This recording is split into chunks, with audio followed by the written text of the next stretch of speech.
పరిశుద్ధులకు ఒక్కసారి అప్పగింపబడిన బోధ నిమిత్తము మనము పోరాడాలని చెప్పి ఇక్కడ బాధ్యత అప్పచెప్పాడు. చెల్లి లేదా దుర్బోధలో కనబడట్లేదా వాళ్ళ అబద్ధ బోధ? దానివల్ల ఎంతమంది విశ్వాస భ్రష్టులు అవుతున్నారో.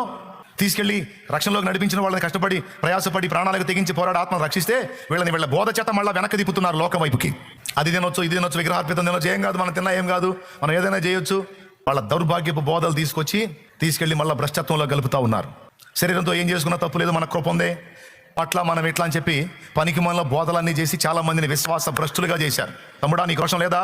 ఒక అబద్ధ బోధ వినపడుతుంటే నీ గుండె మండట్లేదా? పక్క సత్యం చెప్పడమే కాదు, మరో పక్క పోరాడారు, దుర్బోధల మీద దులిమాడేశారు. సత్యం బోధించడమే కాదు, ఎవరైనా దొంగ బోధల సంఘానికి అంటిస్తే అన్యజనుల యొక్క ఆ వ్యవహార శైలి సంఘంలోకి వస్తే చూస్తూ ఊరుకోలేదు. సత్యం చెప్పడం ఎంత ప్రాముఖ్యమో దుర్బోధల మీద ఫైట్ చేయడం కూడా అంత ప్రాముఖ్యం. బైబిల్లో రాయబడింది, పరిశుద్ధులారా మీకు ఒక్కసారి అప్పగింపబడిన బోధ నిమిత్తము పోరాడుడి.